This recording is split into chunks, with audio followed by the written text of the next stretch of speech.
ओम नमो भगवते वासुदेवाय नमः। माताएं एवं बहनों, दोस्तों और साथियों, आपको भक्ति गाथा 1.7 में हार्दिक स्वागत है। तो दोस्तों, आज हम सुनेंगे पौष पुत्रदा एकादशी व्रत कथा। धर्मराज युधिष्ठिर कहने लगे कि हे भगवान, आपने पौष कृष्ण एकादशी अर्थात सफला एकादशी का महात्म्य बताकर बड़ी कृपा की है। अब आप कृपा करके मुझे पौष माह के शुक्ल पक्ष की एकादशी के विषय में भी बतलाइए। इस एकादशी का क्या नाम है तथा इसके व्रत का क्या विधान है, इसकी विधि क्या है, इसका व्रत करने से किस फल की प्राप्ति होती है और उसमें कौन से देवता का पूजन किया जाता है। कृपया यह सब आप विधान पूर्वक मुझसे कहिए। भगवान श्री कृष्ण बोले, पौष माह के शुक्ल पक्ष में आने वाली इस एकादशी को पौष पुत्रदा एकादशी कहा जाता है। इसमें भी नारायण भगवान की पूजा की जाती है। विधि पूर्वक इस व्रत को करना चाहिए।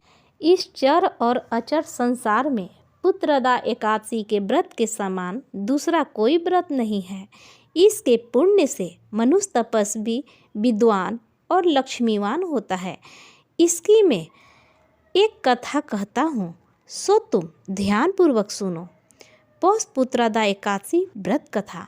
भद्रावती नामक नगरी में सुकेतुमान नाम का एक राजा राज्य करता था। उसके कोई पुत्र नहीं था। उसकी स्त्री का नाम सैव्या था।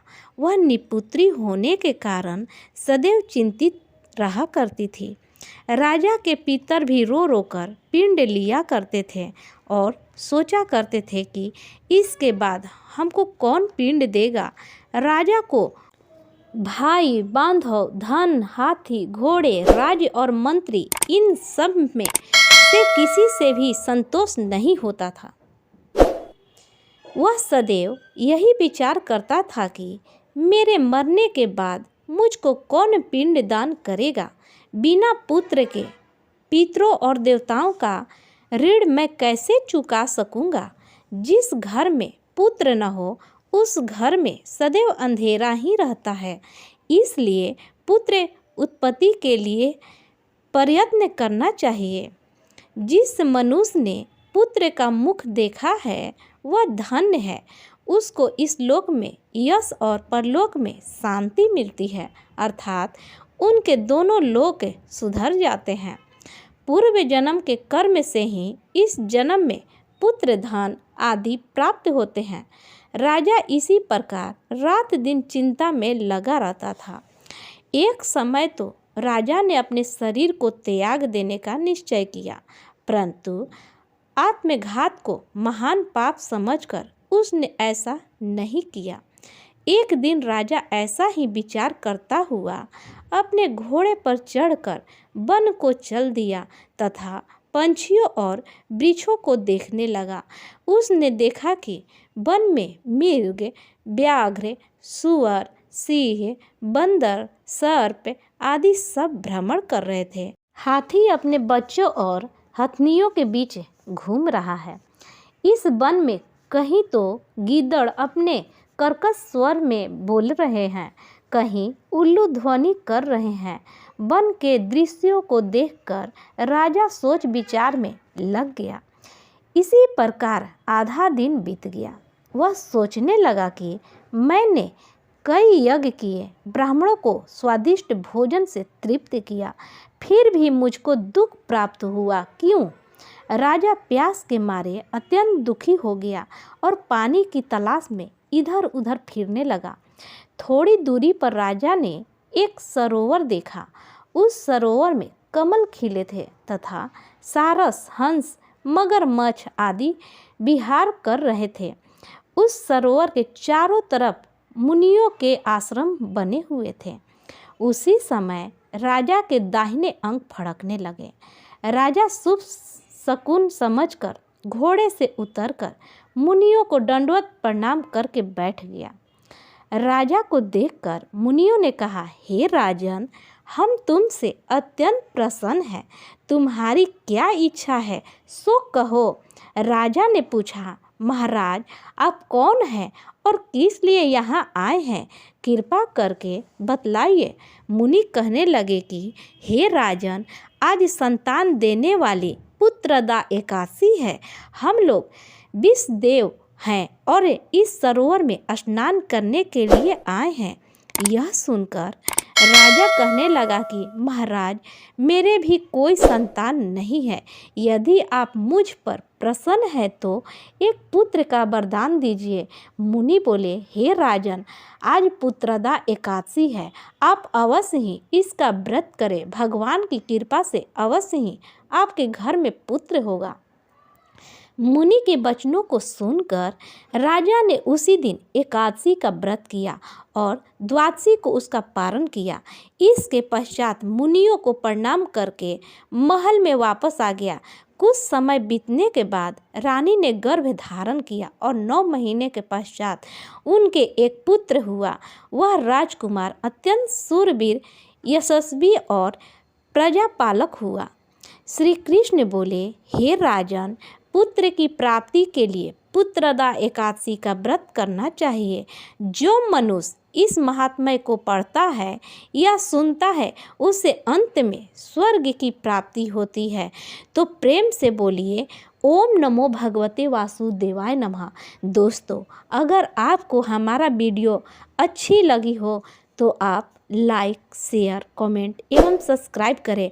आपको हो सके तो जितना से जितना हमारे वीडियो को लाइक, सब्सक्राइब जरूर करें। धन्यवाद। तुलसी माँ की कथा सुनेंगे। तुलसी से जुड़ी एक कथा बहुत ही प्रचलित है।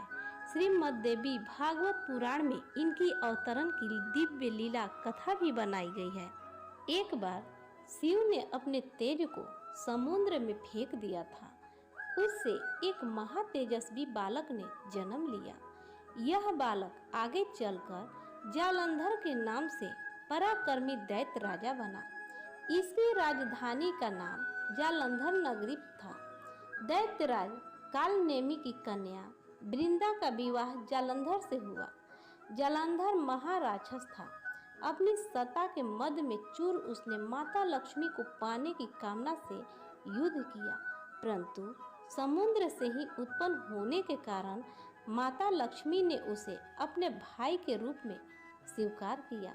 वहां से पराजित होकर वह देवी पार्वती को पाने की लालसा से कैलाश पर्वत पर गया।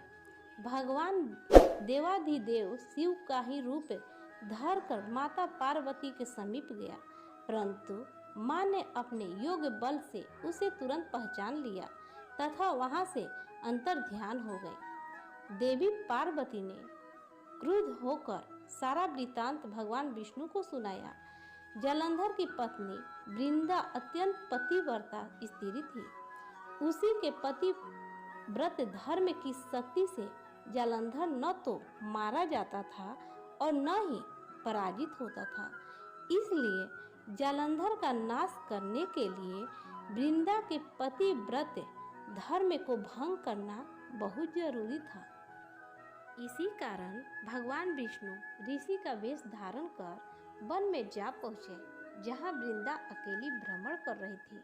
भगवान के साथ 2 मायावी राक्षस भी थे, जिन्हें देखकर वृंदा भयभीत हो गई। ऋषि ने वृंदा के सामने पल में दोनों को भस्म कर दिया। उनकी शक्ति देखकर वृंदा ने कैलाश पर्वत पर महादेव के साथ युद्ध कर रहे अपने पति जालंधर के बारे में पूछा। ऋषि ने अपने माया जाल से 2 वानर प्रकट किए। एक वानर के हाथ में जालंधर का सिर था तथा दूसरे के हाथ में धड़। अपने पति की यह दशा देखकर वृंदा मूर्छित होकर गिर पड़ी। होश में आने पर उन्होंने ऋषि रूपी भगवान से विनती की कि वह उसके पति को जीवित करे। भगवान ने अपनी माया से पुनः जालंधर का सिर धड़ से जोड़ दिया, परंतु स्वयं भी वह उसी शरीर में प्रवेश कर गए।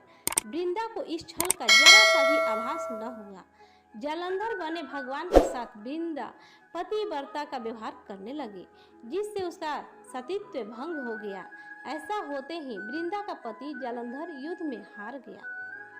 इस सारी लीला का जब वृंदा को पता चला तो उसने क्रोध होकर भगवान विष्णु को शिला होने का श्राप दे दिया तथा स्वयं सती हो गई। जहाँ वृंदा भस्म हुई वहाँ तुलसी का पौधा उगा। भगवान विष्णु ने वृंदा से कहा, हे वृंदा, तुम अपने सतीत्व के कारण मुझे लक्ष्मी से भी अधिक प्रिय हो गई हो। अब तुम तुलसी के रूप में सदा मेरे साथ रहोगी। जो मनुष्य भी मेरे शालिग्राम रूप के साथ तुलसी का विवाह करेगा उसे इस लोक और परलोक में विपुल यश प्राप्त होगा।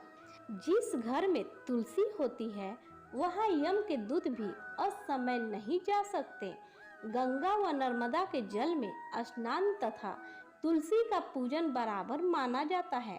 चाहे मनुष्य कितना भी पापी क्यों न हो, मृत्यु के समय जिसके प्राण मंजरी रहित तुलसी और गंगा जल मुख में रखकर निकल जाते हैं, वह पापों से मुक्त होकर वैकुंठ धाम को प्राप्त होता है। जो मनुष्य तुलसी व आंवलों की छाया में अपने पितरों का श्राद्ध करता है उसके पितर मोक्ष को प्राप्त हो जाते हैं। उसी दैत्य जलंधर की यह भूमि जलंधर नाम से विख्यात है। सती वृंदा का मंदिर मोहल्ला कोट किशनचंद में स्थित है। कहते हैं इस स्थान पर एक प्राचीन गुफा थी जो सीधी हरिद्वार तक जाती थी। सच्चे मन से 40 दिन तक सती वृंदा देवी की मंदिर में पूजा करने से सभी मनोरथ पूर्ण हो जाते हैं। तो प्रेम से बोलिए जय शालिग्राम, जय माँ तुलसी। अगर आपको यह कथाएं पसंद हैं तो कृपया लाइक, शेयर, कमेंट एवं सब्सक्राइब जरूर करें। धन्यवाद। भगवान आपकी सभी मनोकामनाएं पूरी करें।